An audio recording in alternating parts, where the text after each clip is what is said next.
What is going on around here? First I'm in my robe, now I'm in my PJs. This is my house, okay? And I want to be cozy. Anyways, as many of you know, I'm one of those weird, wacky people, I know, that thinks that kids don't belong online. I know, boo, I know. I'm awful. I am so crazy. But anyways, all of this to say that today we're going to be talking about children being off social media. And I have been meaning to react to this video for so long now, and I'm glad we're finally getting to it. But for those of you who don't know, Sheri Franke has spoke at the Utah Legislative Committee about child influencers. And for those of you who don't know who Sheri Franke is, if you've been living under a rock, it's okay. It's okay. Like I always say, mama's got you. Sheri Franke is the daughter of Ruby Franke. You know, that Utah mommy influencer that got arrested along with Jodi Hildebrandt, alleged cult leader Jodi Hildebrandt. And what were they arrested for? Well, they tied up their children, or Ruby's children, in like there's a lot of videos on it. I even did one myself back in the day called like Family Vloggers Suck or something along those lines.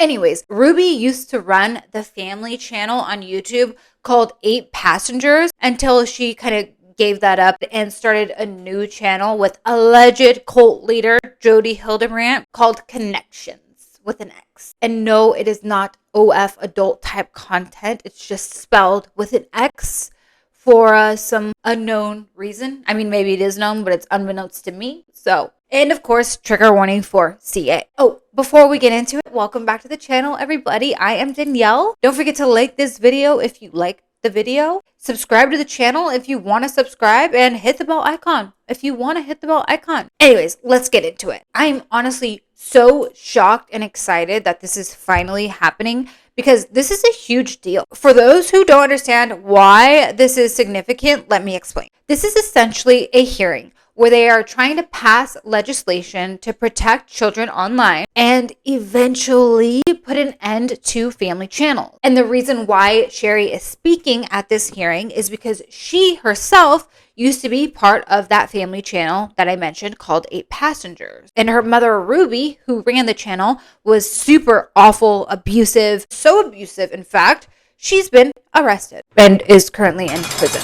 And actually, 8 Passengers was like one of the largest family channels. They had millions and millions of subscribers. And while this is not the first time Sheri has spoken out about family channels, because she's done so many times before, especially on social media, but the fact that she is speaking in this specific hearing is a massive, massive deal. And she should be so proud of herself. And she, more than anyone, knows this lifestyle inside and out. If anybody should be listened to when it comes to family vlogging, it should be her. She knows all the secrets, all like the dark, evil shit. So let's hear what she has to say. I'm so excited to listen to this hearing. Thank you for having me today. My name is Shari Franke. My mother, Ruby Franke, is a prominent family vlogger that was arrested last year for child abuse. I don't come today as the daughter of a felon, nor as a victim of an abnormally abusive mother. I come today as a victim of family vlogging. My goal is not to present any idea of a solution to this problem, but to shed light on the ethical and monetary issues that come from being a child influencer. When children become stars in their family's online content, they become child influencers. It is more than just filming your family life and putting it online. It is a full-time job with employees, business credit cards, managers, and marketing strategies. That's what we always say. That's our main problem with it. It's not that these families are just filming special moments. Many times these are very private, intimate moments, and they're filming this for profit. And essentially the kids are becoming employees. They are now working because then this becomes their main source of income most of the time. And so these children are employees. They have to do this. They have to do this for work. If they didn't do this, their parents wouldn't get paid. The difference between family vlogging and a normal business, however, is that all the children are employees. Children from before they are born to the day they turn 18 have become the stars of family businesses on YouTube, Instagram, and other social media platforms. Utah is specifically a hotspot for family content due to the LDS culture around family and the goal to share the church with the world. We also have large families, which makes family content more lucrative. Specifically, many parents film their regular family life as an online video blog called a vlog. Dude, yeah, family vlogging is huge in the Mormon community. Did you ever notice how all the big family channels are all Mormon? As she explains it, it's because the bigger the family, the more lucrative. But I want to be clear that there is never, ever a good reason for posting your children online for money or fame. There is no such thing as a moral or ethical family vlogger. Damn, there is no such thing as a moral or ethical family vlogger. Period. Period, girl. Come on, Sheri, give it to us. This is getting good. At first, family vlogging is an alluring business that can bring high revenue. For my family, it became the primary source of income, as is often the case with most full-time family vloggers. Many child influencers are paid for their work, as I was, and this money has helped me in my adult life. However, this payment was usually a bribe. For example, we'd be rewarded $100 or a shopping trip. $100? They would be rewarded $100. You know how much these parents are making off these videos, and they get $100? Imagine if your job came to you and was like, Sally, we're sending you on vacation to Hawaii. Sounds great, right? Oh, but instead of paying you at all, your labor is actually going to go towards the vacation. So, oh, and then once you're there, you're still going to be working. Yeah. Sounds fucking absurd, right? Such an insane concept. So why is it not okay for adults to receive treatment like that at work, but it's okay for you to do that to your children? What? That is crazy. That is absolutely insane. You guys, they're making stupid money. And the fact that they would give their child $100 for a video, bitch, you wouldn't have had any of that money had that child not filmed that video with you. So who the fuck do you think you are giving this kid $100 hairs? What? If we filmed a particularly embarrassing moment or an exciting event in our lives. Or other times, simply going on vacation was expected to be payment enough, because most kids don't get to go on regular and expensive trips. Never mind the fact that the child's labor is actually what paid for the vacation or trip. Sorry to stop it again. I know, I'm sorry. But that is so sad because it just puts things into perspective so much.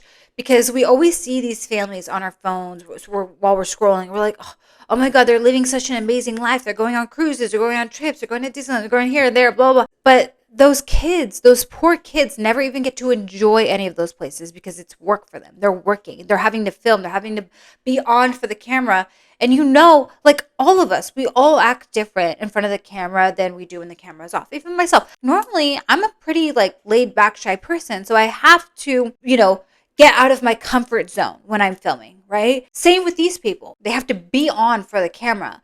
So the fact that you have to be like that all the time, you can't relax even on vacation, is just so sad because we see that and we see these kids having a great time. We almost get jealous kind of, right? Like we're almost like, dang, I wish I had that. But as she's explaining, they don't even get to enjoy it. How sad is that? There is no law in place to guarantee that child influencers get any money from their work. If a family account does not become an LLC, parents are taxed heavily for paying their children. But parents also receive tax write-offs for the regular clothes that they wear, the gas money used to drive. Sorry. Okay. So she said there's no law requiring parents to put away money for their children. There is no law even saying that you have to pay your children at all. How crazy is that? And this is something that used to happen back in the day when child actors were just becoming a thing. And that's why we now have the Coogan Law. Coogan Law, what does it state exactly? Hold on. I haven't looked it up in a while. So the Coogan Law is a child protection law that requires a percentage of a child's actor's earnings to be placed into a trust, which they can access when they become 18. So a percentage of their earnings has to go into a trust, and they don't get that money until they're 18 years old. But that doesn't apply to child influencers at all. None of that applies. So it's the same thing. It's the same work. They're making the same amount of money, but this law applies only to actors on the big screen. It doesn't apply to child actors that, are doing acting. They're acting, but on YouTube, on social media. That's why so many people and myself also think that if you're not going to get kids off social media, if they are going to be on these channels and a big part, the main part driving your family channel, and people are tuning in to see those kids, then they should be making that money. They should be having a percentage put away from that for them in a trust. There's no reason why they should turn 18 and all the money's gone because the parent blew it all. Like, that is fucking crazy. I would rather kids just get off social media entirely and not be exploited. But if parents insist on exploiting their kids, then at least we need to have some kind of law, right? The gas money used to drive places and even the houses they live in. Anything that is filmed can be written off. And even after registering their business as an LLC, there is no guarantee that children will get paid. Any payment that does happen is under the table with no paper trail. And how do we determine how much a child should make from appearing in family content? All of it. What price is worth giving up your childhood? But despite any monetary payment children may receive, don't let this excuse the 24/7 labor that these children are subjected to. As a child, I was fully aware that I was an employee. The business was successful when I was happy or when I shared my hardships with the world. Some of our most popular videos were when my eyebrow was accidentally waxed off and the whole world saw a crying teenager when I just wanted to mourn in private. Or the time I was violently ill and got the leading role in the video that day. My friends became scarce because dates were filmed and none of my friends wanted to be on camera. The camera never stops and there is no such thing as a break from filming. At the time, I tell you I had a choice in what was filmed, but I've come to learn that every child influencer, in a way, suffers from Stockholm Syndrome. Most child influencers would probably tell you they have full control over what is posted, but the reality is that their parents bribe and shame them into posting their most vulnerable moments. In fact, many child influencers may tell you that they enjoy their work because of the monetary perks they receive or the fun experiences that they can have. After all, what child would say no to a fun vacation or shopping spree if all they needed to do was film an embarrassing moment? But as children, we do not understand the consequences of filming our lives and posting it for the world to see. We cannot give consent to our parents to post our lives. In any other context, it is understood that children cannot give consent, but for some reason, people think family vlogging is different. Exactly. These family vloggers sound so stupid when they're like, oh, I get my child's consent to film. it's like, of course, because they know they'll be rewarded if they do. But that's besides the point. As she said, in any other context, it is widely understood that children cannot give consent. Yet for some reason, people think that family vlogging is different, and it's not. I did not realize the impact that filming as a child would have on me now. My social media became flooded with rumors of having sexual relations with my own brother to being called a baby birthing machine at the age of 13. All these things have stuck with me, and I will forever live between the ages of 13 to 17 in many of my viewers' minds. In addition, pedophiles stalk the internet, specifically seeking out child influencers. I promise you that the parents are aware of these predators and choose to post their children anyway. She just said it. I've said this all along. We talk about these predators saving and screenshotting, and they create playlists. They create albums of these kids in their diapers and in baths, holding, things shaped like pickles and hot dogs, all that stuff.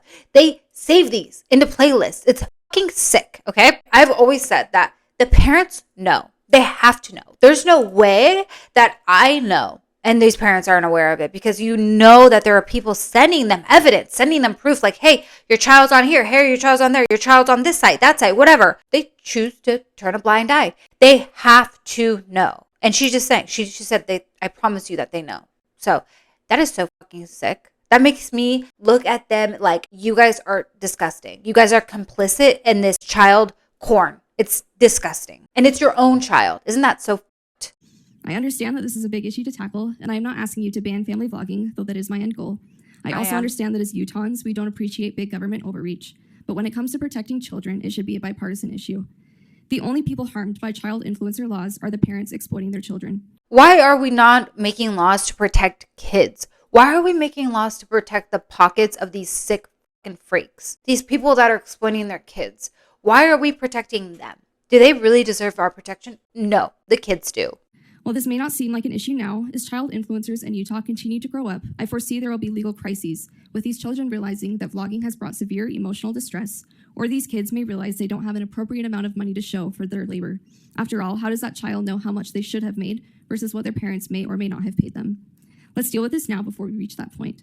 But even despite a good paycheck, I want to be absolutely clear that there is no amount of money that can justify selling your soul as a child to the world. In no other industry would we justify unregulated child labor with a huge paycheck, and we should not do that here. Yes. If I could go back and do it all again, I'd rather have an empty bank account now and not have my childhood plastered all over the internet. No amount of money I received has made what I've experienced worth it. While I don't have all the answers or many feasible solutions for this problem, I am proud to be one of the first child influencers in the state of Utah to speak against this issue. I don't want people to look at me and blame my unique circumstances with a mother in prison to the Franke criminal case. Family vlogging ruined my innocence long before Ruby committed a crime. I promise you that my experiences are not unique and are happening to child influencers all over Utah and the country. So let's tackle this issue before it becomes a bigger crisis than it already is. Thank you. Period. Oh my God. Wait, hold on, guys. I need a second. Excuse me while I pick my jaw up off the floor. Why am I feeling emotional? I'm just like so proud of her. Oh my God. Dude, Sheri, girl, she is just such a strong person. I just think so highly of her. She is so well-spoken, so eloquent, so poised. It's just incredible. She is such a smart young woman. And honestly, I'm so impressed. I'm so impressed. Round of applause, dude. That was just phenomenal. I almost felt bad interrupting her because she's just, I obviously can't say these things better myself, but I can't just let the video play without any commentary at all, right? But I mean, God, she nailed every single point and more, explaining why so many other people don't agree with family vlogging and think that social media is not a safe space for kids and they need to be off social media entirely. And honestly, I don't care, quite frankly, if that sounds extreme, because I'd rather do something extreme for safety than be sorry. I'd rather be safe than be sorry. And guys, dude, I wanted to share this as well because Sheri actually just got engaged and I'm so happy for her. She posted her beautiful engagement ring on IG with the following caption: "I'm excited to share that I'm engaged. However, for me, this is the end of me sharing my private life. I've had my voice and agency taken for so long, and now I'm putting my foot down. I'm not going to talk about my wedding, future husband, or future kids. I'll continue to advocate for kids who don't have a voice, so you'll still be seeing me, don't worry, but this is closure for me. I'm moving on with my life, and that's true freedom and joy. Please respect my privacy and the privacy of my future family, and don't speculate or pry. This is my wish and my gift to my family." Oh my God. Beautifully said, dude. I am so freaking proud of her. I'm so proud that she's chosen to break this. When people love to talk about breaking generational curses or breaking generational trauma, a lot of these influencers and family vloggers, they like to use that type of language. And I'm not really actually sure if they know what that means, because this is a prime example of what it means to break generational trauma. Her family, her mother, put her through all of this and she's breaking that cycle. And these stupid family vloggers and influencers, they love to post things like, for example, Nika Diwa, post things about breaking generational this and that. It's like, dude, you are creating trauma for your children to have to untangle when they grow up. Like, you are burdening them with that. This is actually so inspiring, so just deeply moving, and just so many great things happening to her right now. I'm just so excited because there is nobody more deserving than her. She's also releasing her book this month in January 2025, titled The House of My Mother, A Daughter's Quest for Freedom. And wow, this is actually a book that I'm interested in reading. No tea, no shade. So she also posted a photo of her book and she says, "For the last year, I've been working on a project close to my heart and I'm now ready to announce my memoir. The House of My Mother is coming out on January 7th, 2025. Oh my God, a memoir I'm actually interested in reading. Wow. After years of silence, I am finally sharing my story in my own words. This book will cover the painful journey and experiences of growing up under intense public scrutiny. For years, millions tuned in, captivated by our lives, unaware of the darker realities that unfolded behind the scenes. And for the first time, I share my journey of finding myself outside of my childhood home. The House of My Mother is my story of resilience, truth, and finding my own voice amidst the chaos." Oh my God, amazing. And guys, you can actually pre-order this on Audible, someone said, which I will definitely be doing.